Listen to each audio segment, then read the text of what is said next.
gentlemen, may I have your attention, please? The show starts in 3, 2, 1, go. Assalamualaikum warahmatullahi wabarakatuh. Hai semuanya. Sebelumnya, kenalin, nama aku Vanessa Dian Lestari, mahasiswi semester 5 dari Fakultas Tarbiyah dan Ilmu Keguruan UIN Syahid Ali Rahmatullah Tulungagung, Prodi Tadris Ilmu Pengetahuan Sosial kelas 5C dengan NIM 126209201019. Pada video pembelajaran kali ini, kita akan belajar bersama mengenai westernisasi, materi IPS SMP kelas 9 semester 2. Adapun video pembelajaran ini telah disesuaikan dengan kurikulum 2013 revisi, sehingga merupakan materi pembelajaran IPS terupdate ya. Ngomong-ngomong, kalian tahu nggak sih, kira-kira isi pembahasan kita apa saja? Belum tahu ya? Yuk kita bahas sampai tuntas. Isi pembahasan kita ada 3 ternyata. Di antaranya, yang pertama ada pengertian dan ciri-cirinya, yang kedua ada faktor penyebab dan dampaknya, dan yang terakhir ada fenomena dan solusinya. Nah loh, gimana? Sudah penasaran kan? Kira-kira penjelasannya seperti apa ya? Yuk langsung kita ke materinya saja. Simak sampai habis ya. Oke, kita masuk ke pembahasan pertama, yaitu ada pengertian dan ciri-cirinya. Oke, kita bahas pengertiannya dulu ya. Jadi pengertian westernisasi adalah proses yang mengikuti segala bentuk gaya hidup bangsa barat, atau suatu perbuatan seseorang yang mulai kehilangan jiwa nasionalisme yang meniru atau melakukan aktivitas bersifat kebarat-baratan. Adapun pengertian lain, westernisasi adalah suatu proses yang mana masyarakat di negara timur mengadopsi budaya barat di berbagai bidang. Adapun bidangnya seperti industri, teknologi, ekonomi, hukum, politik, gaya hidup, cara berpakaian, agama, filsafat, gaya bahasa, alfabet, serta nilai-nilai. Nah, setelah kita mengetahui pengertian westernisasi, selanjutnya kita harus tahu nih gimana ciri-ciri westernisasi.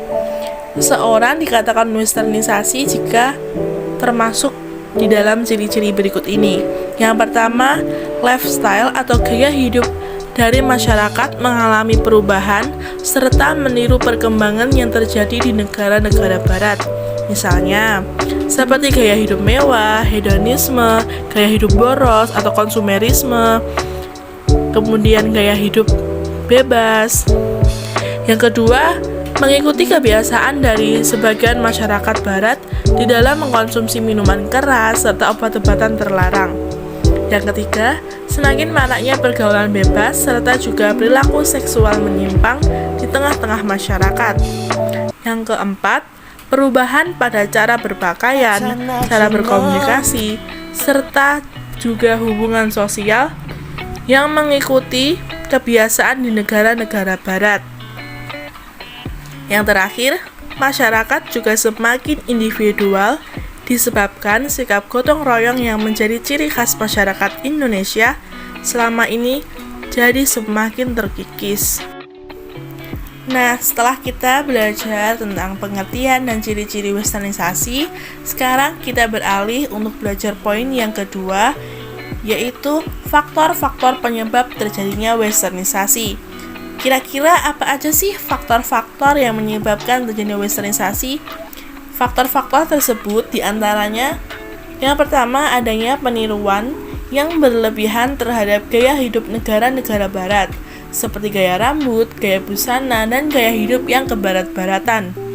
Yang kedua, adanya keinginan dari sebagian masyarakat untuk terbebas dari segala aturan seperti kehidupan liberal, atau juga munculnya keinginan mencari kebebasan seperti negara-negara barat. Yang ketiga, masyarakat masih belum bisa memilih dan memilah baik buruknya westernisasi, atau kurangnya rasa sadar diri untuk memilih budaya yang baik dan buruk. Yang keempat, kemajuan teknologi informasi dan komunikasi sehingga memudahkan terjadinya akulturasi dengan budaya barat, atau cepatnya informasi dan teknologi tapi kurangnya penguasaan dan perkembangan iptek. Selanjutnya, sifat konsumtif terutama untuk produk-produk luar negeri atau maraknya pemakaian barang-barang luar negeri. Jadi, konsumtif barang-barang luar negeri. Yang terakhir, pemahaman yang salah tentang kata modern.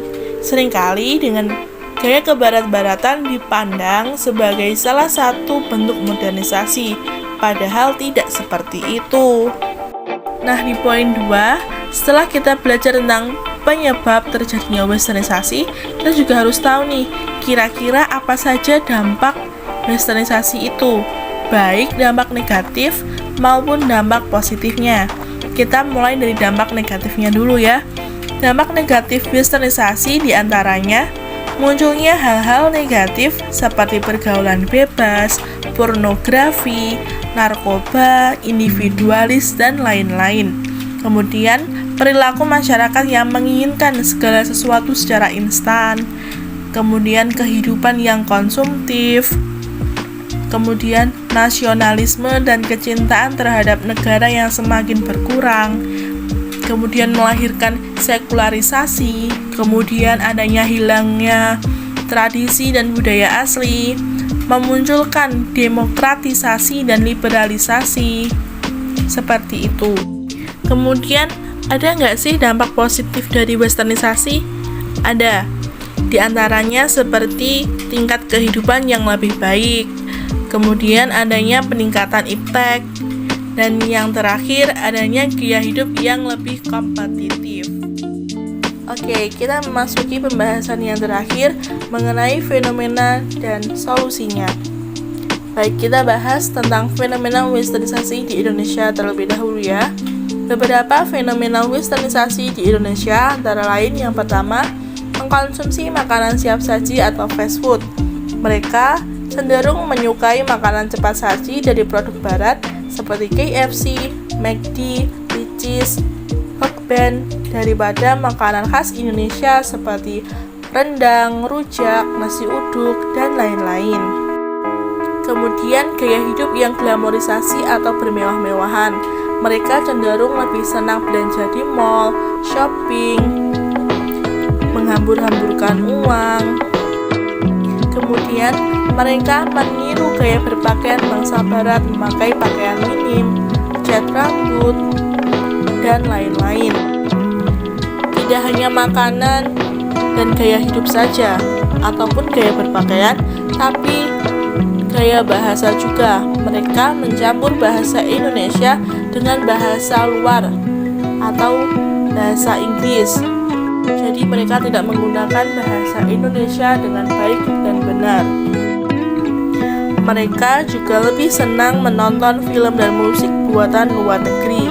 Dan yang terakhir, mereka membeli produk luar negeri yang lebih mahal, menerapkan gaya hidup konsumtif dan boros. Kurang lebih seperti itu ya teman-teman, fenomena westernisasi yang ada di Indonesia. Kemudian kita lanjut ke solusinya. Oke, nah setelah kita belajar banyak tadi tentang westernisasi, kira-kira ada nggak sih solusi supaya kita dapat meminimalisir agar tidak mengikuti westernisasi? Tentunya ada beberapa solusinya, di antara lain dapat menyaring atau memilah baik atau buruknya budaya asing yang masuk terlebih dahulu. Kemudian yang kedua, memanfaatkan teknologi atau iptek dengan bijak. Yang ketiga, tidak langsung meniru tren, model rambut, pakaian, atau fashion tanpa mengetahui baik buruknya. Kemudian tidak membeli barang secara berlebihan atau konsumerisme. Kemudian menghindari atau meminimalisir konsumsi siap saji atau fast food. Dan beralih ke makanan khas Indonesia saja. Yang keenam, menggunakan bahasa Indonesia yang baik dan benar tanpa mencampurnya dengan bahasa lain. Kurang lebih seperti itu ya teman-teman. Nah teman-teman, setelah kita belajar banyak tadi di awal tentang apa sih pengertian westernisasi, gimana ciri-ciri westernisasi, faktor apa saja yang menyebabkan westernisasi, kemudian gimana dampak westernisasi, terus apa aja fenomena westernisasi di Indonesia, kemudian gimana solusinya. Nah, sekarang kita akan membahas salah satu fakta menarik dari salah satu dampak westernisasi di Indonesia. Nah, kira-kira kalian ada yang udah pernah tahu belum sih fakta berikut ini? Nah, penasaran dong? Simak ya sampai habis. Kira-kira apa ya fakta menarik tentang salah satu dampak dari westernisasi ini? Yuk simak ya teman-teman. Setelah kita belajar banyak tadi tentang westernisasi, aku mau kasih tahu salah satu fakta menarik tentang dampak dari westernisasi. Kira-kira kalian tahu nggak sih kalau Indonesia adalah negara paling konsumtif kedua di dunia loh? Percaya atau tidak, inilah fakta bahwa Indonesia memang menduduki urutan kedua sebagai negara paling konsumtif di dunia setelah Singapura. Tapi, anehnya, banyak orang Indonesia yang menghabiskan uangnya dengan berbelanja di Singapura. Kira-kira kalian tahu nggak sih fakta tersebut itu terjadi karena dua faktor. Apa aja ya? Yuk kita bahas. Nah, jadi faktor yang pertama yaitu faktor gengsi. Ini bisa kita temui di mana saja. Kasus yang paling sering terjadi adalah yang berhubungan dengan pesatnya kemajuan teknologi. Misalnya, jika ada handphone keluaran terbaru dengan fasilitas yang lebih baik, misal 3G ke 4G, tentu kita akan tergiurkan membelinya meskipun handphone lama kita masih bisa digunakan. Padahal kita pun tahu bahwa teknologi masih akan terus maju dan mungkin dalam waktu cukup dekat akan mengeluarkan 5G, 6G, dan seterusnya. Nah, poin yang kedua adalah kurangnya kecintaan pada produk dalam negeri. Sekarang, coba deh kalian lihat produk-produk yang kalian beli atau kalian gunakan, lalu hitunglah jumlah produk dalam negeri dan luar negerinya. Pasti lebih banyak produk asal luar negeri. Inilah yang ironis dari negara ini. Negeri yang kaya akan sumber daya alam, tapi rakyatnya menggunakan hasil impor.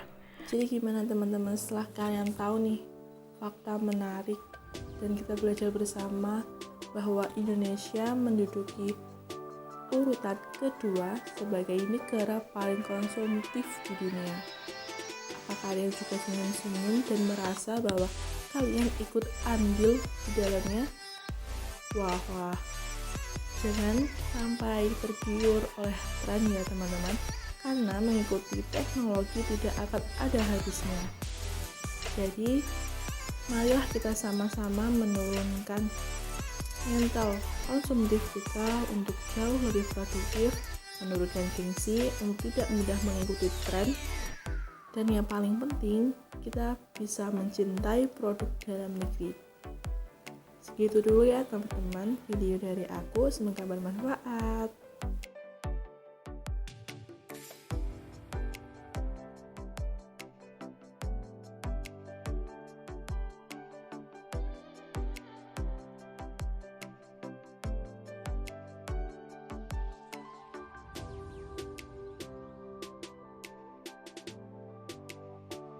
Nah nih, udah jelas kan?